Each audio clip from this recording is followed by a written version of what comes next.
सुप्रभात बच्चों, मैं अनिकेत सर। आज मैं आप लोगों को क्षितिज भाग एक पाठ्य पुस्तक से मैं वाक्य कविता पढ़ाऊंगा। तो बच्चों, वाक्य कविता शुरू करने से पहले आइए बच्चों हम लोग कवयित्री परिचय जान लेते हैं, जो इस प्रकार है। वाक्य कविता जो है वो लल्लत द्वारा रचित है। तो लल्लत का जन्म जो है वो सन 1320 में हुआ था। उनका जो जन्म स्थान है वो है कश्मीर में पामपुर के सिमपुर गांव। और उनकी कृतियां है, आपका जो रचनाएं हैं वो वाक है। और उनका जो निधन है वो सन 1391 ईस्वी में हुआ था। तो आइए बच्चों, अब हम लोग जो है पाठ शुरू करते हैं। पाठ शुरू करने से पहले हम लोग जो है ये जानना पड़ेगा हमें कि जो लल्लत द्वारा जो वाक्य कविता जो है वो मुख्यतः इस आप लोग के पाठ्य पुस्तक में 4 वाक्य संग्रह में संकलित है। तो सबसे पहले हम लोग मतलब सारांश जान लेते हैं कि मतलब हर एक वाक्य में यहाँ पर कहा क्या गया है।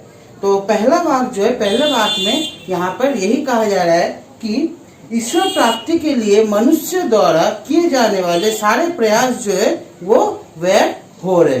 ठीक है। दूसरा जो वाक्य है उसमें यह कहा जा रहा है कि जाति और धर्म की सीमाओं से ऊपर उठकर समानता की भावना को यहाँ पर दिखाया गया है। ये बच्चों पहले और दूसरे वाक्य में ये कहा गया है। अब बच्चों आइए हम लोग वाक्य कविता जो है वो हम लोग शुरू करते हैं। तो पहले वाक्य में जो है वो ये कहा जा रहा है कि रस्सी कच्चे धागे की खींच रही मैं नाव, जाने कब सुन मेरी पुकार, करे देव भवसागर पार।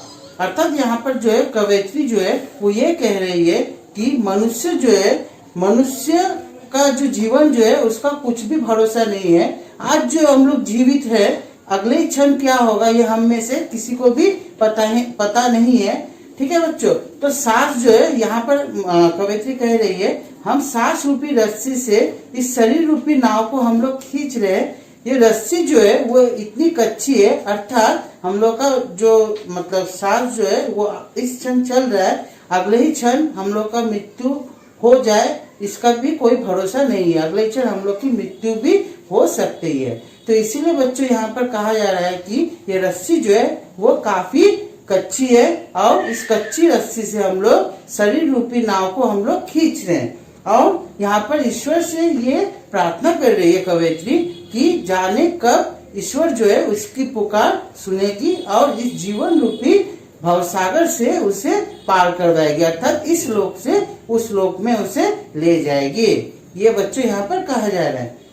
अगले दो वाक्य मतलब यहाँ पे अगले दो जो वाक्य है उसमें ये कहा जा रहा है, पानी टपके कच्चे सकोड़े व्यर्थ प्रयास हो रहे मेरे, जी में उठती रह रहूं घर जाने की चाह है घेरे। अर्थात यहाँ पर कच्ची मिट्टी के बने पात्र के बारे में यहाँ पर कहा जा रहा है कि कच्ची मिट्टी के बने पात्र में अगर आप पानी रखेंगे तो इससे क्या होगा, क्योंकि वो कच्ची मिट्टी का बना हुआ है इसलिए पानी वो क्या होगा, धीरे धीरे घटता रहेगा, वो कम होता रहेगा।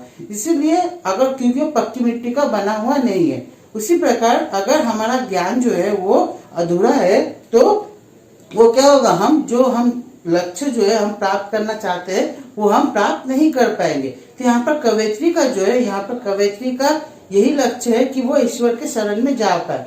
ये जी में उसके अंदर जो है रह रहकर ये हुक जो है, ये पुकार जो है वो बार बार उठ रही है कि वो ईश्वर के शरण में जा पाए, परंतु वो चाहकर भी वो जा नहीं पा रही है, क्योंकि उसका जो ज्ञान जो है वो अधूरा है।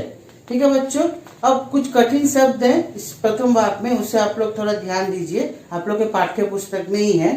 पहला है यहाँ पर जो वाक्य जो है, वाक्य का अर्थ बच्चों क्या है, वाक्य का अर्थ है कि वाणी शब्द या कथन जो भी हो यहाँ पर, अर्थात इसे कश्मीरी शैली को हम लोग जो है कश्मीरी शैली रचना को यहाँ पर वाक्य यहाँ पर कहा जाता है।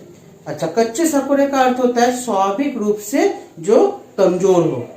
रस्सी कच्चे धागे की मतलब जो कमजोर और नाशवान है। और नाव अर्थात यहाँ पर जीवन रूपी नाव को यहाँ पर कहा जा रहा है। तो ये बच्चों जो है ये पहले वाक्य का ये शब्दार्थ है।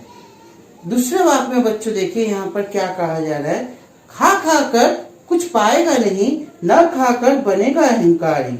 अर्थात यहाँ पर बोला जा रहा है कि जब तक तुम अपने जीवन में कुछ करने का अपना कोई लक्ष्य तुम निर्धारित नहीं कर पाओगे, तब तक तुम जीवन में कुछ भी हासिल नहीं कर पाओगे। अगर तुम्हें जीवन में कुछ हासिल करना है तो तुम्हें अपने अंदर की जो अहंकार है, अहंकार को समाप्त करके उसे, अर्थात अवगुण को समाप्त करके उसे गुणों में परिवर्तित करना पड़ेगा, तभी तुम ईश्वर के शरण में तुम जा पाओगे। अर्थात इस सांसारिक भोग विलासिताओं से तुम्हें मुक्त होना पड़ेगा, तभी तुम ईश्वर के शरण में तुम जा पाओगे।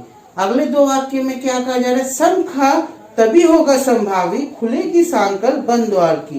अर्थात भोग त्याग, सुख दुख, इसके मध्य मार्ग को यहाँ पर कवयित्री जो है वो अपनाने को कह रही है। जब वो मध्य मार्ग को अपनाएंगे तभी क्या है, हम ईश्वर के शरण में हम पहुंच पाएंगे, तभी हमारी मुक्ति हो पाएगी। ये कवयित्री जो है वो कह रही है। अब बच्चों आइए दूसरे वाक्य के कुछ कठिन शब्द है वो हम लोग जान लेते हैं। ये कठिन शब्दों के अर्थ आप लोग को इसलिए बताया जा रहा है ताकि आप लोग जो कविता जब पढ़ेंगे उस समय आप लोगों को कविता जो है वो स्पष्ट रहे, किसी प्रकार का संशय आपके अंदर ना रहे।